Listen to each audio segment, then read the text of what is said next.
Good evening, Central Indiana, and welcome to Porch Time. It is the Hour of Hope, a new show we're just starting up tonight, and I'm excited to do this. I think that it's long overdue. And joining me is Larry Ralph and his lovely wife Linda. It's not Larry and Larry. I was warned on that. So, but we had discussed this off and on, and just a message of hope, something different to listen to and lock on to. And so we're just going to get right into it. As I said, Larry Ralph joins me in studio. He's been all the way around the globe, and he takes care of people all over the place. And I'm excited to have him in here and appreciate him coming in tonight. Larry, how you doing, sir? I'm doing great. Don't be nervous. I'm not nervous. Say you've preached and tendered to tons of people all over the globe, right? Just because Corey's not here, Good evening, everyone. Tonight we're talking about hope. We just kind of got a few thoughts about hope that we'd like to share. But as we do, I'm also requesting that those listening would send in little blips or little messages or whatever about your thoughts about hope, or maybe even prayer requests.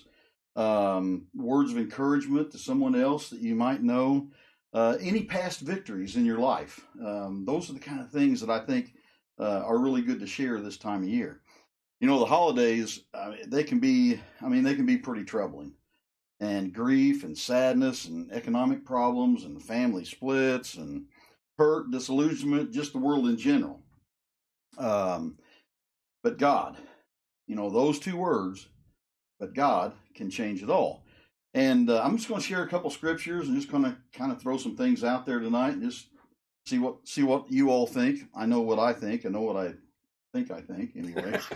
In 1 Corinthians 13, it says that three things remain: faith, hope, and love. And we may hit all three, but tonight I think we need to understand what hope is.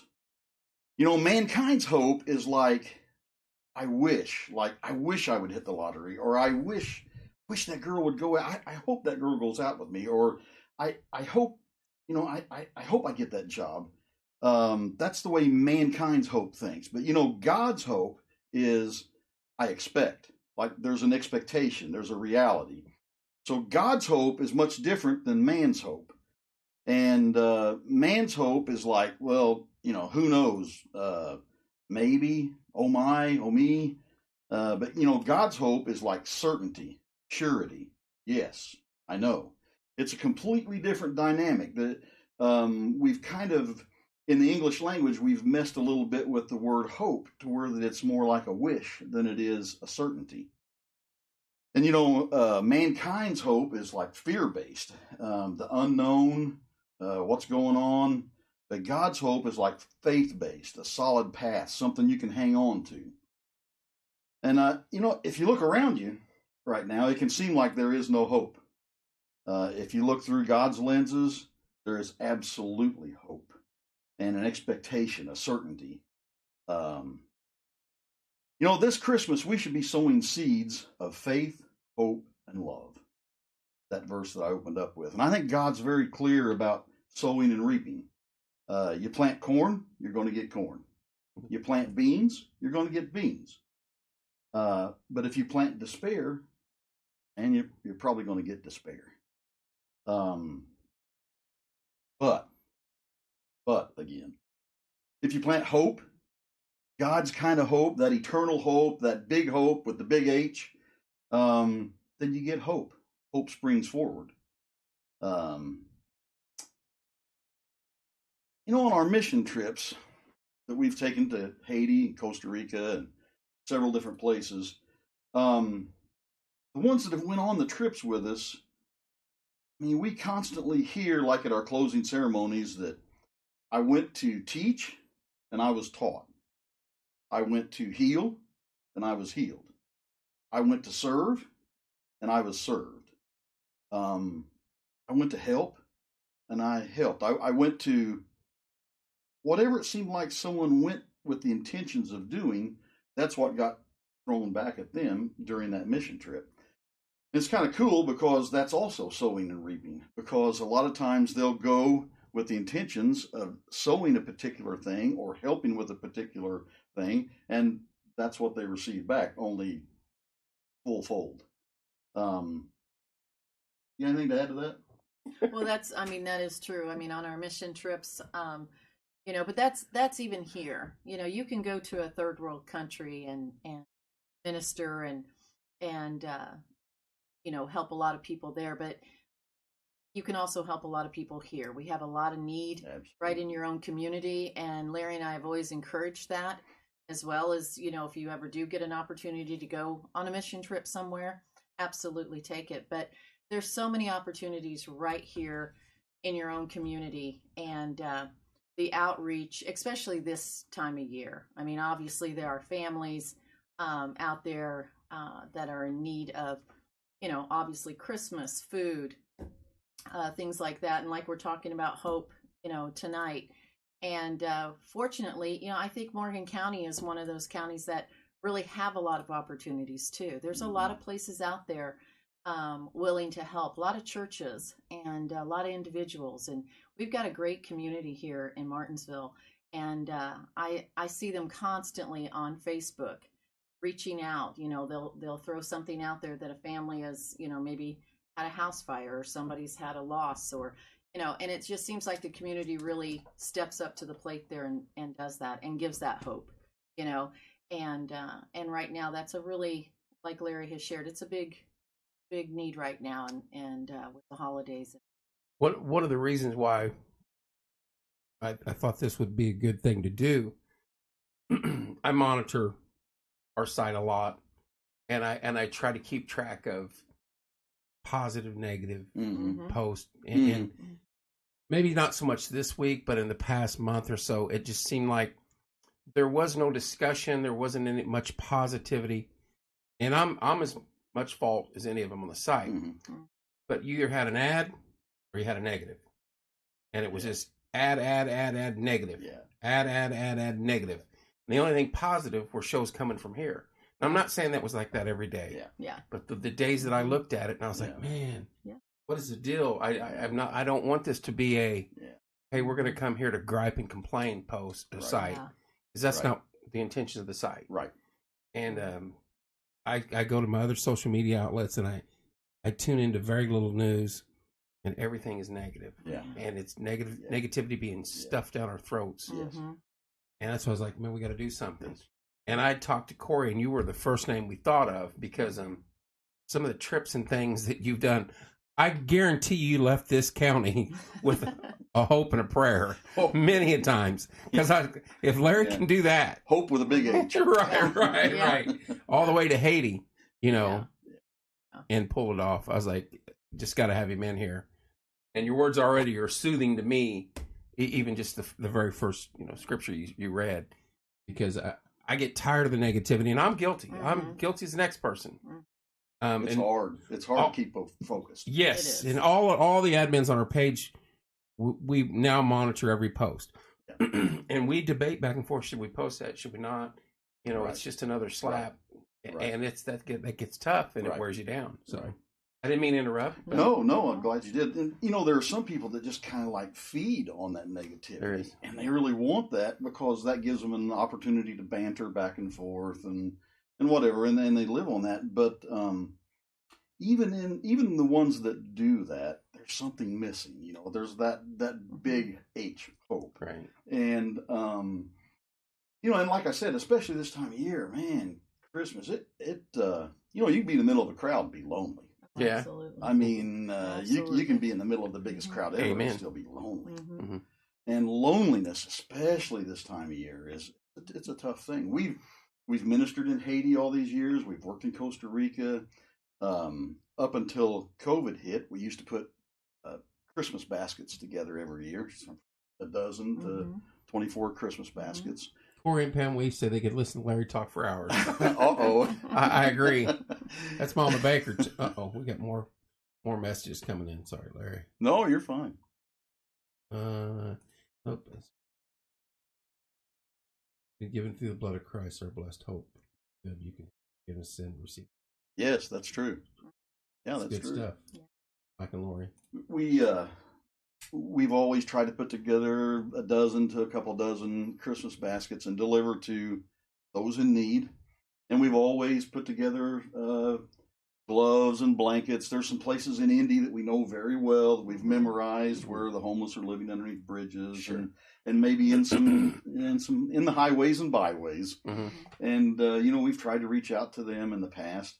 One time we even loaded up, I don't know, 12 or 15 mattresses that we had found that people had given us, and we took them to the homeless in different areas and put them underneath the bridge. They were there about a week, and then the city came and took them all. Hey, that's all right. That's 7 days of. But we always think of homeless people under a bridge, living in a tent or whatever, as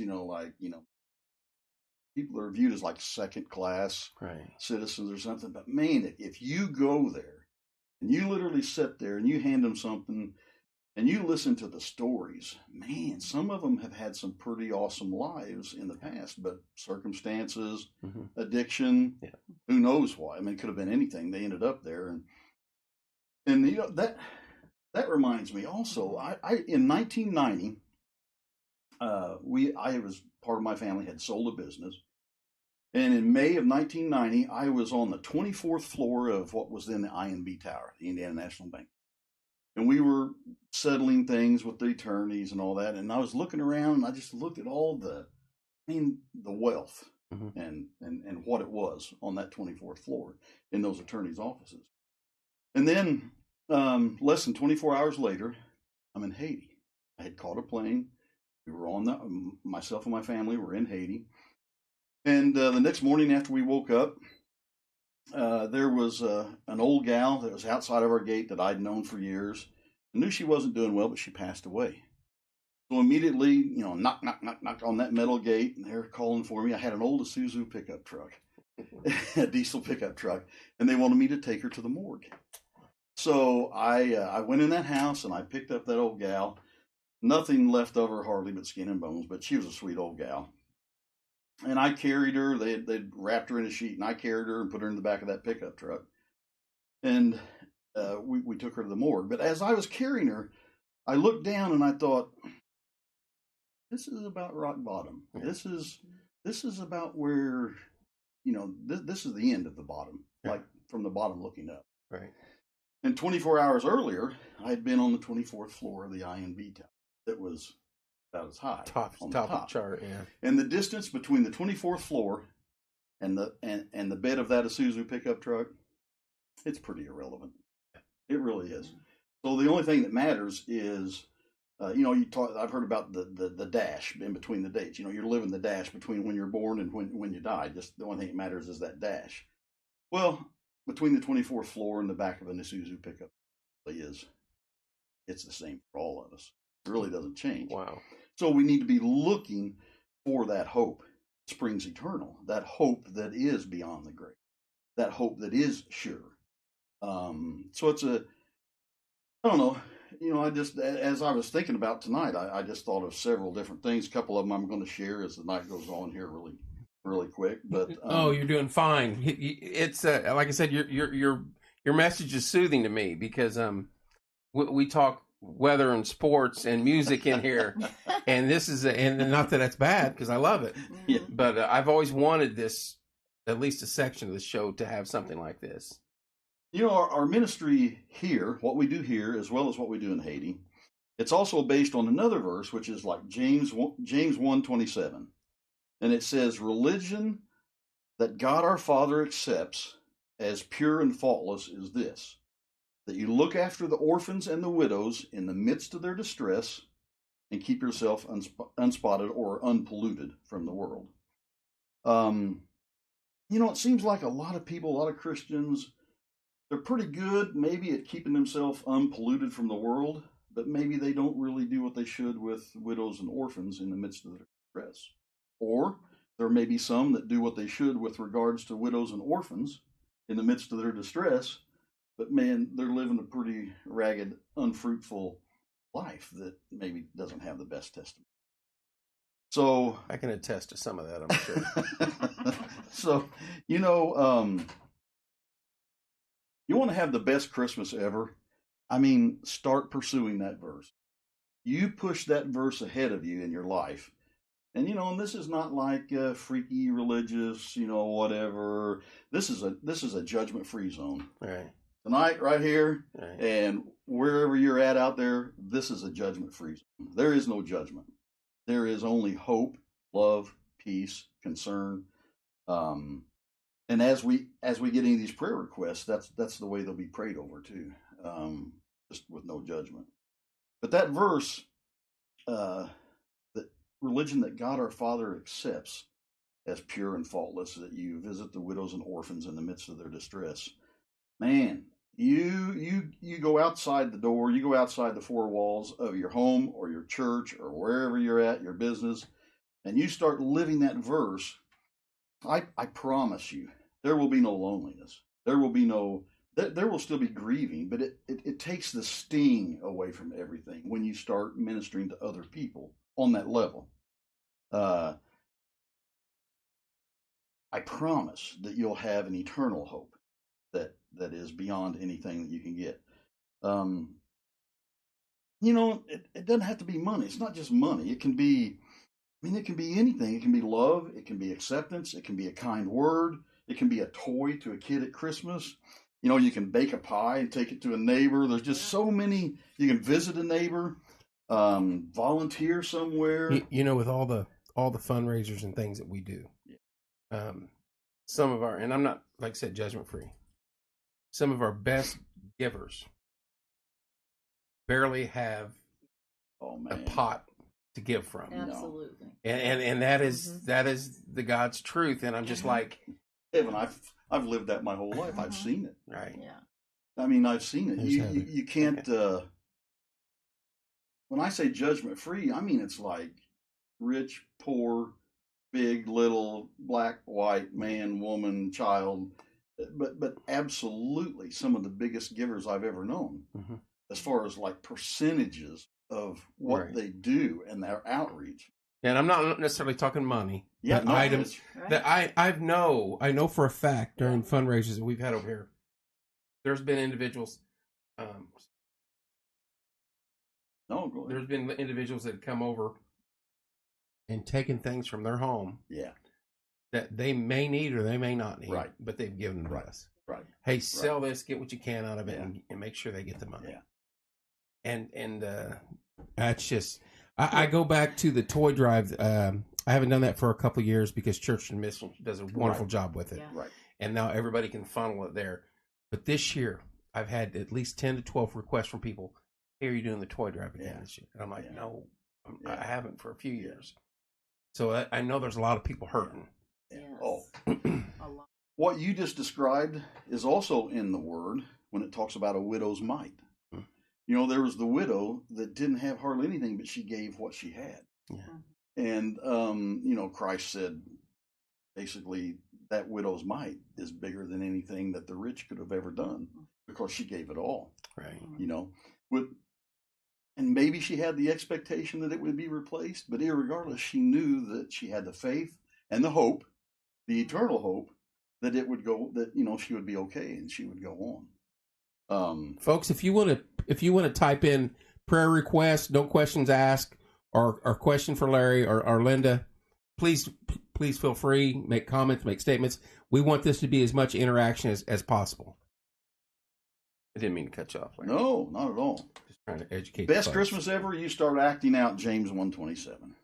It'll give you a big dose of hope, God's eternal hope.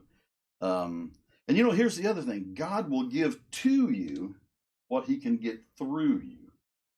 So when you start giving, I guarantee you God will start giving you to give. He will give to you what he can get through you. And we're all in need. I don't care who you are. We all need hope. We all need something solid to hang on to, especially in these troubled times. Right. I think that is the key right now, not only in this city, county, state, but the country itself. There's a lot of hope needed across the board. And there's so many practical ways, to give that hope and to increase your own hope.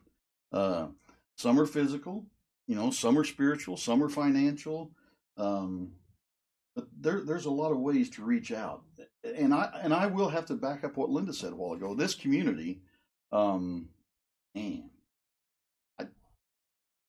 I'm so proud, and I'm so touched by what I see in Morgan County, because I can tell you, Indiana's a little different anyway, but Morgan County's a little different in Indiana too.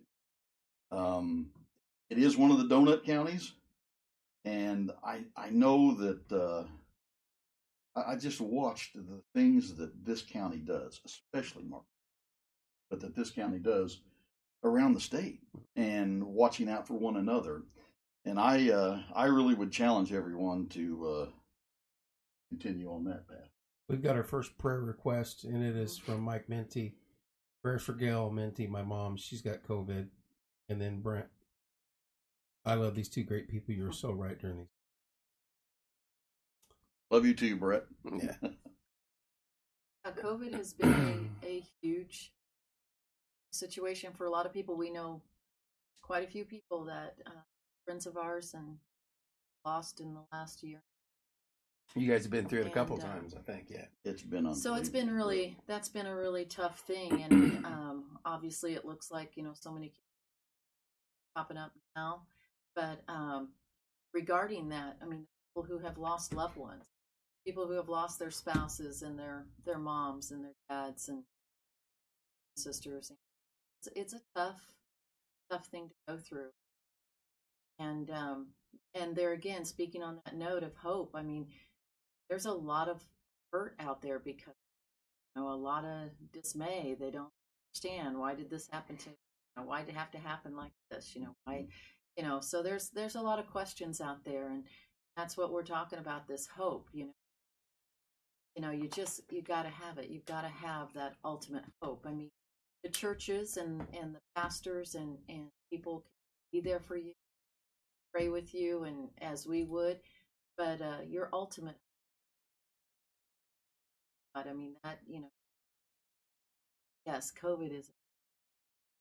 It's one thing I when I made this post last week about having the show, I didn't realize there were that many churches and ministries here in I was inundated with, I mean, and there's probably about 15 that, hey, I have my what is it, when you can ordination, or I'm ordained. Yeah. I got about 15 of those. I'm like, well, one of my kids are, so I mean, I know how that works, but I'm not knocking it.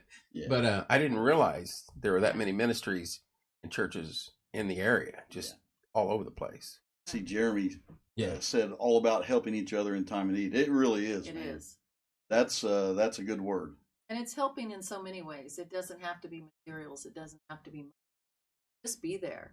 You know, like I said, with this COVID thing, just be there for those people that you know. Send them a card if you want, but give them a phone call, give them a text, let them know that you're there and that you are thinking about them, even if it's 3 months down the road. Right. You know, the situations happen now, but it's 3 months, 6 months this year out that they might need another phone call or just another message to let. We've lost 5 family members in the last 2 months. Prayers for all of our family. Absolutely. These two have been a blessing to me since Bobby passed. Encouraged me when I was. And I have love you, June. I have thought of June tonight. Sorry. Don't. Bobby. Wow, Bobby Rowe. You talk about a man who could give hope.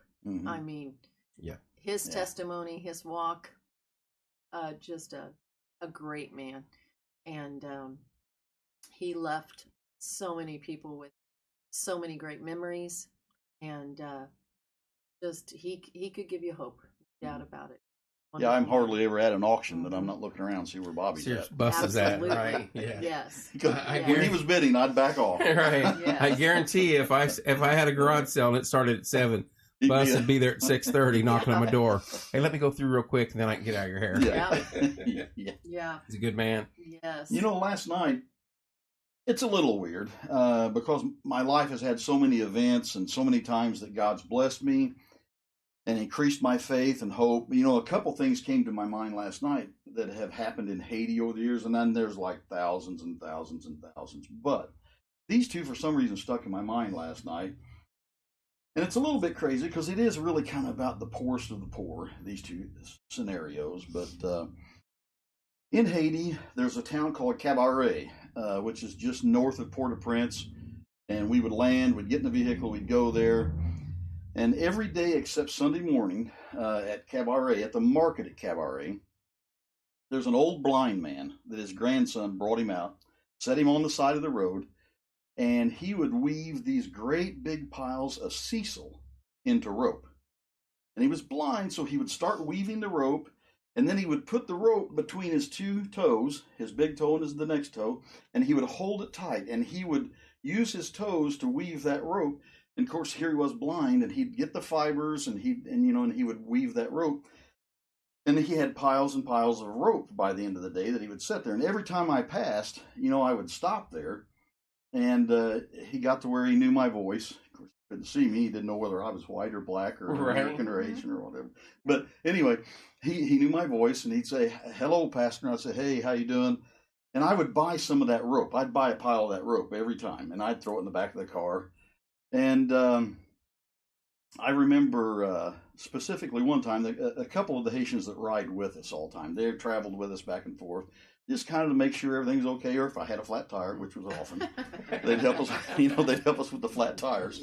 And that old blind man, sat there every single day in the hot, boiling sun. And it's hot down there. Oh man, weaving that rope, just stretching it between his fingers and his toes and the pile of sisal. And one time on the way up there, I stopped, bought another pile of rope, and then one of the Haitians with him, he said, "Pastor Perry," he said, "you don't need that rope. You got a big pile of it at the mission. You don't need that rope." And I said, "Yeah, you're right. You're right. I don't need the rope, but he needs to sell it." Yeah. And so tonight, I also want to encourage someone here in town that you may not need something, but somebody else does, and that's how you reach out, and that's how you minister. The old blind man selling rope.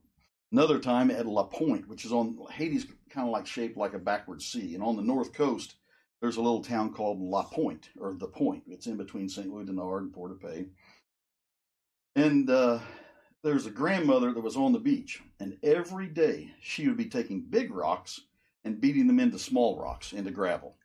She had an old, worn out, completely mashed up, worn out hammer, and she would take these big rocks and mash them into small rocks, kind of like a gravel crusher, a human gravel crusher. Right. And she would have these piles of gravel that people would buy. Her own aggregate business right there. Yes.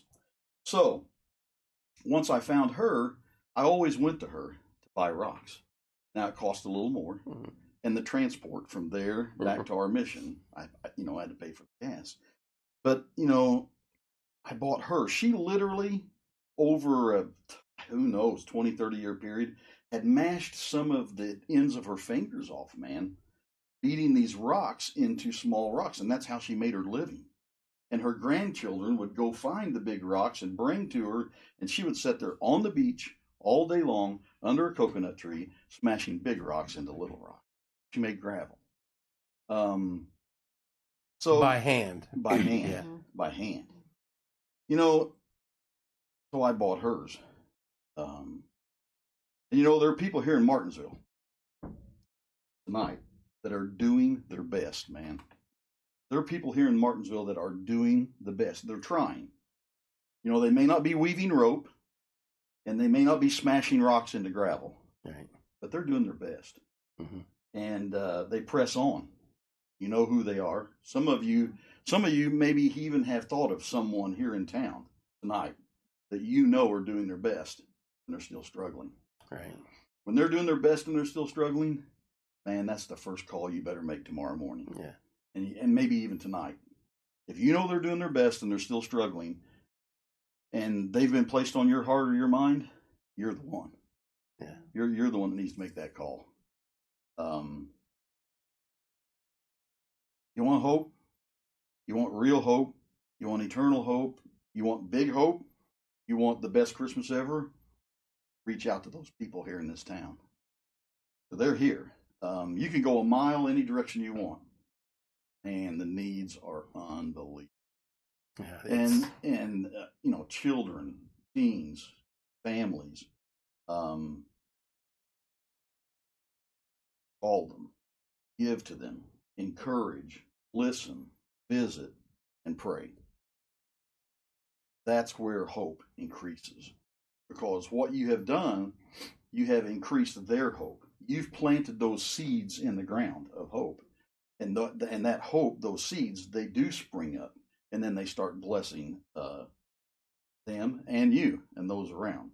I got a couple things I want to read there. Yeah. Every time Porch was auction, buy and sell, and that Teresa's always one that steps up. And I know she doesn't need half of what she buys. Right. And we appreciate and love her dearly. And my sister Shelley, sometimes the curtain word means a lot.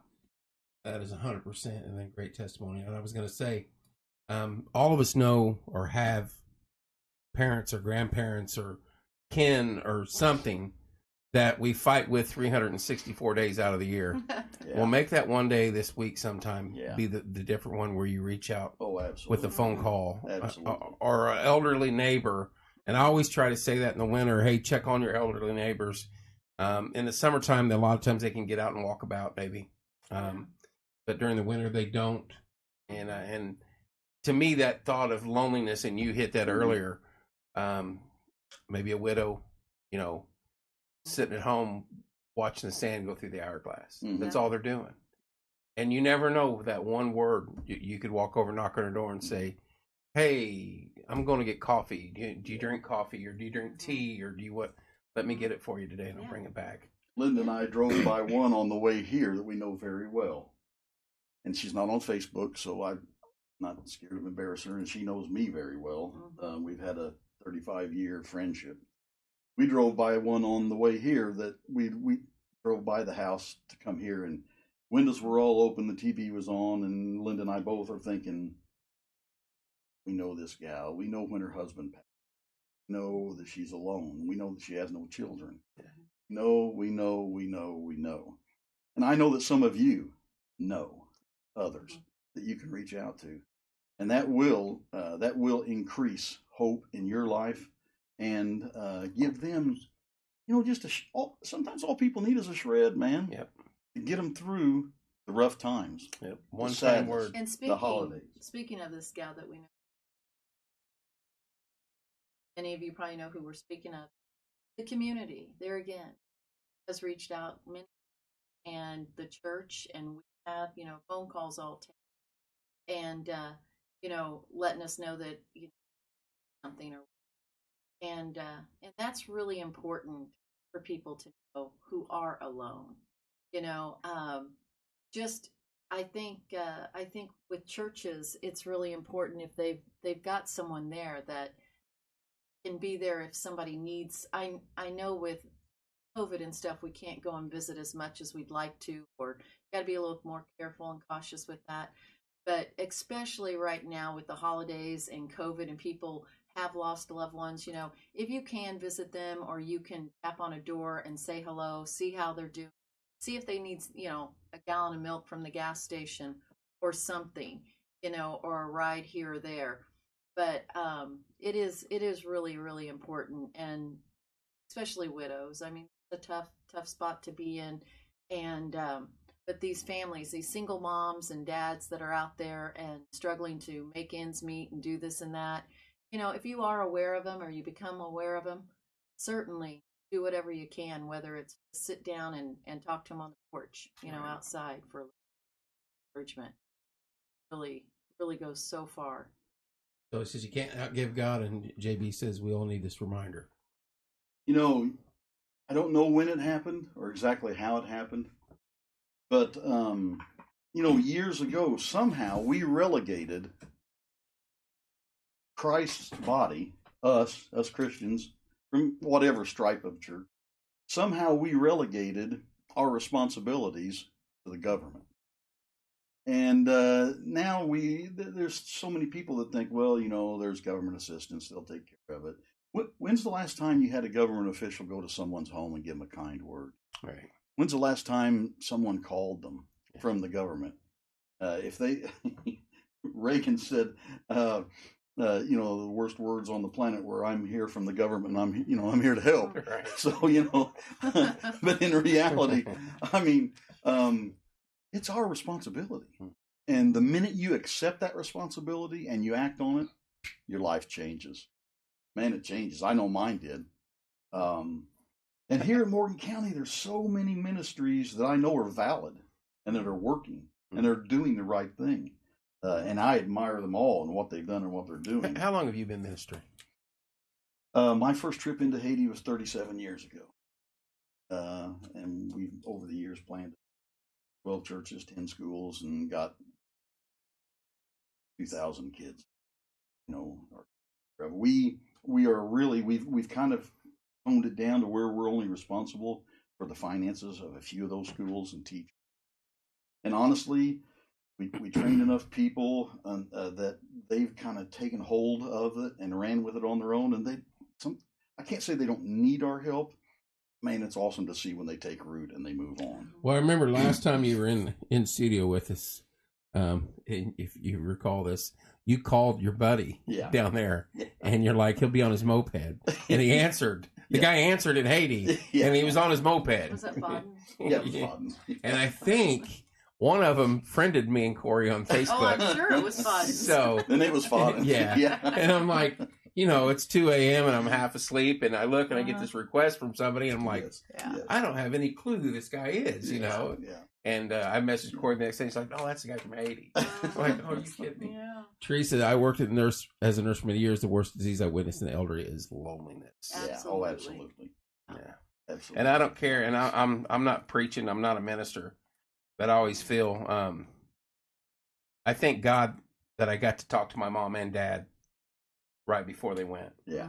And I couldn't imagine having to live with myself. Right. And we all got mad at our parents, and my kids get mad at me every other day that ends in Y, and but I couldn't imagine going through the rest of my life not being able to sit down with them, not having that moment, and say. And I remember talking to my mom about her life. Yeah. She grew up with no color TV, right. but barely had automobiles, right. and she was raised Catholic, and she didn't drive her entire life. Right. And we just went over, landing on the moon, JFK, everything on her life. And I got that closure with her. Yeah. But I couldn't imagine me being mad enough at my parents. And I know there's circumstances where things happen. But you can't pick up the phone, especially this time of year, and say, "Hey, what are you doing?" Right. And even if you're out of state, pick them up and say, "Hey, what's going on?" Everyone needs that connection, Kevin. Yep. Everyone needs that work. They need that feeling. They need knowing somebody cares, because that'll get them through to the next rough spot. Yep. We're all going to have rough spots. Yep. We all do. Nature, it's the name of the game. We're all going to have rough spots, but we all need hope too, and we can provide some of that hope with just that phone call. Do you guys think, honestly, do you think this country or this world has, if you set a meter in the center, and I always say we're all somewhere halfway between Raising Hell and Amazing Grace. Yeah. And if you put it in the center, I feel like the world itself is tilted more towards Raising Hell than Amazing Grace. And and that's why I'm like, we got to draw that. We got to draw that back. Yeah. You got to pull that back. I'll tell you where it starts. Get a piece of chalk, go out on the sidewalk, draw a 3-foot circle around, sit in the middle of it, and it starts inside that circle, man. Right. That's where it starts. And here in town, we've got a lot of valid ministries, and I wrote a few of them down. I mean, like Desert Rose, Wellsprings, Churches in Mission, Eric and Donna Lashbrook, which is now Keith and Cindy Lashbrook. I talked to Eric. They do great work out there. I mean, at IDT. Eric and I have covered more situations, and most of them might be way too embarrassed to even say. But but Eric would say. So anyway, and I love them. And now Keith and Cindy has taken up the mantle. Doing an awesome job. They're doing an awesome job, and they're running with it. Ted Hayes and the Salvation Army toy drives and the things that he's done over the years. Man of Mission, Red Barn, various churches and outreaches, Habitat. There's just so many places that you can volunteer and fit in and just be a part of stuff that matters. Right. I mean, the stuff that really matters. There are places to volunteer.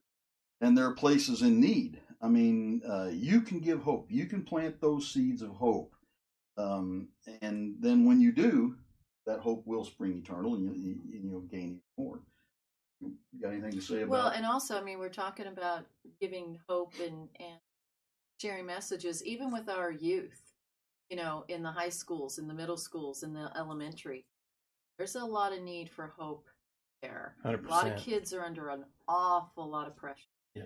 A lot of stuff going on. I can't imagine being a teenager these days. I mean, we have 15 grandbabiys, you know, from the ages of 6 months. You guys need a lot of hope. 6 months to 17 and 17 years old. So, but there again, you know, speaking to our youth and our young people out there, you know, you too can give that hope. You know situations that are going on in the school with families and kids and friends that you know, and different circumstances, you know, so you can also reach out there and just say an extra hello, or, you know, just an extra hi, or you look good today, or something to some of these kids that need a little encouragement there. I mean, it is tough out there. And even with the COVID thing with the kids, you know, they've missed out on an awful lot last year. And they're trying so hard this year to get it all in. I get it. And there again, I mean, our youth really, they need some love and they need some support. And I know there's a lot of them that, you know, nowadays look pretty funny out there. They're different colored hair and all the different tattoos and the different stuff. But you know what?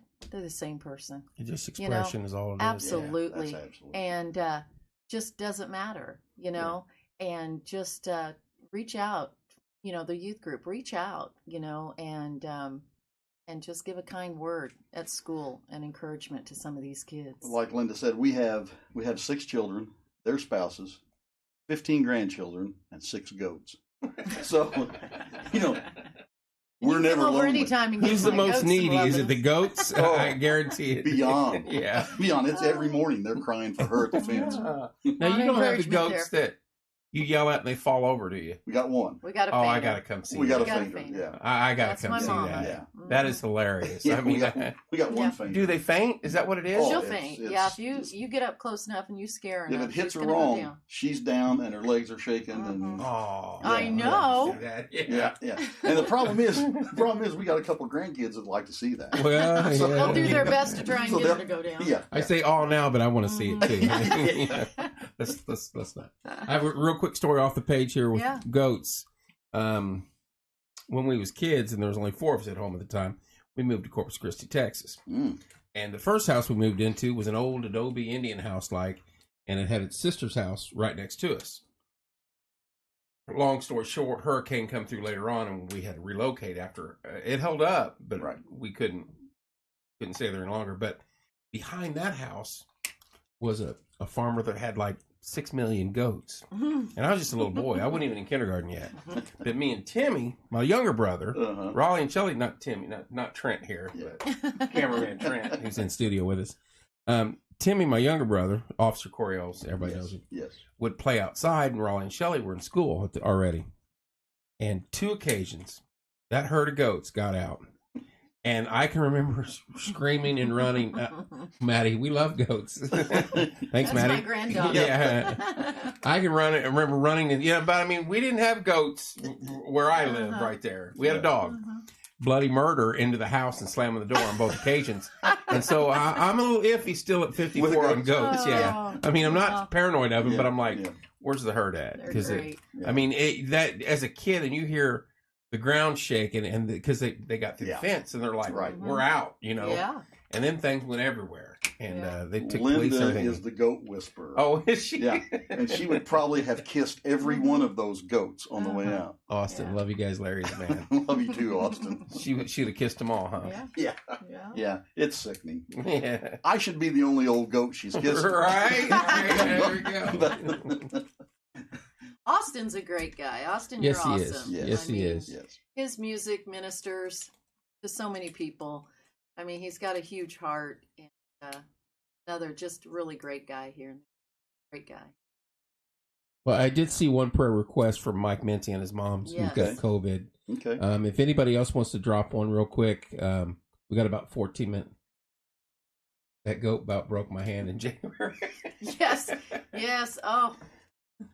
Yes, Becky, we know. You guys got goat stories. See, Becky, I'm with you. You're the best. I feel for You're you, the best, Becky. So Yeah. it yeah, we're gonna stay away from goats. You're talking about your parents. My granddad lived in the rough river bottoms of Hartford, and he was a corn and a bean farmer. I have his sawmill on my property that he used to cut cross ties and bat timber to sell for Louisville Bat Company. Oh wow! And I have his old 1929 John Deere Model D tractor that he used to grow those crops and used to make sorghum molasses with a sorghum mill, raised cane, made sorghum, which my family still does every October. We still. That's how you guys know Mr. Crab. You got family down there. Yeah. Just around the corner. That's crazy. Just around the corner, yeah. In fact, my brother was Jason's football coach. Hey, you said that at the concert that night. I was like, oh my gosh, are you kidding me? But anyway. my granddad's house was the most peaceful place I've ever been in my entire life. As a child, I would go there. They would lay out what they called a pallet, which was just blankets on the floor. He had an old coal stove, and there's nothing like the smell of coal in the air in a cold winter's night unmistakable. And he would sit reading his Bible with his wire-rimmed glasses, puff on his pipe, blow smoke rings, look down at me, wink once in a while, And it was just that kind of a relationship with my grandfather. I don't think the door was ever locked anytime I'd ever been there. And they drew water from a well, and they literally a bucket well. His entire life never had running water, never had an inside toilet, never had any of that. Never had a television, wouldn't allow television in the house. It's a wise move. He allowed, I think, old maid cards and rook cards. You couldn't even have a deck of playing cards in the house. But I remember laying there and I would hear that cuckoo clock on the hour. Mm-hmm. And it was the most peaceful place I've ever been in my entire life. I've never been any more peaceful that I felt more secure. Yeah. But he had hope. He didn't have much. He didn't have running water. Only got electricity in 1954, 55, I think. Didn't have much. He had hope.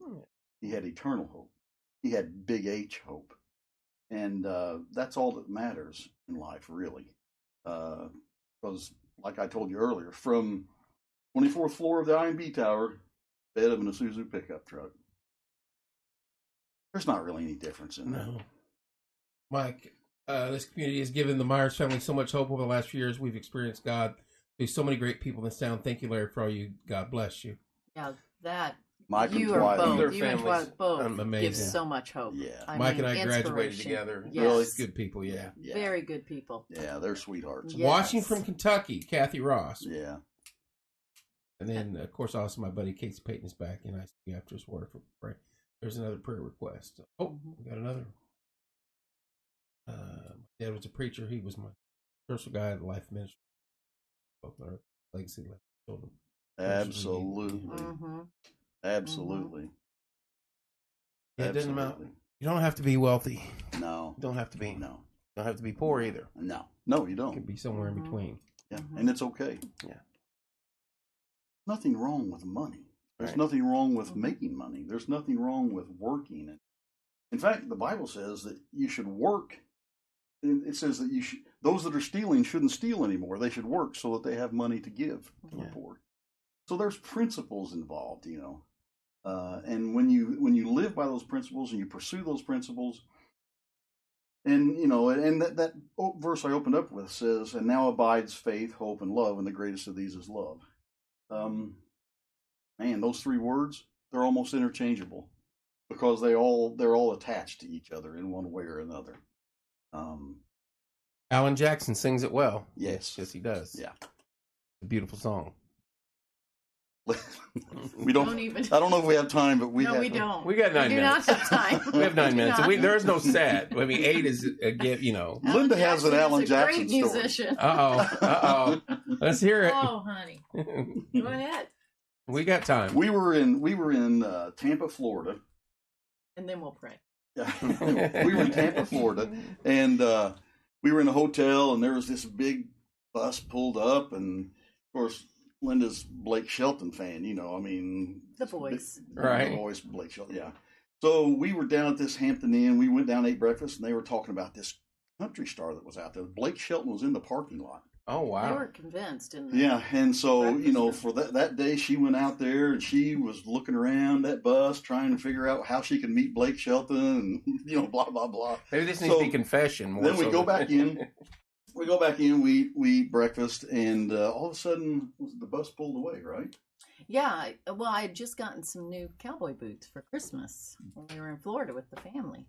And when I heard that could possibly be Blake Shelton's tour bus out there, I thought, go on out there. So I did, and I went out there and sat in the truck, and I waited, and some guy, little guy, came out of the bus, and he went in the hotel, and I was waiting, and they came back out with a cup of coffee, went right back in the bus, and I'm thinking, oh, waiting.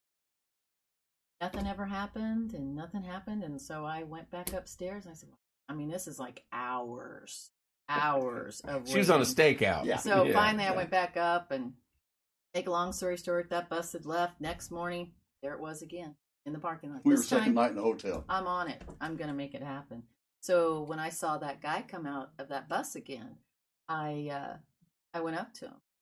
I said, hey, we're staying here at the hotel, and there were some people in the breakfast there, said that this is Blake Shelton's tour bus.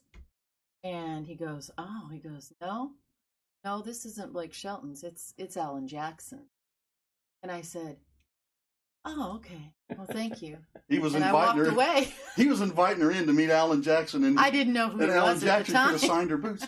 She didn't know who Alan Jackson was. Oh my goodness! So I know who he Alan is Jackson's now, though. roadie walked in the bus and goes, I'm Alan, sure he you're not did. going to believe this. Right. This lady out here thought you were Blake Shelton. We're going to have you sign her boots. And when she found out you're Alan Jackson, she goes, no, that's okay. Mm-hmm. Yeah.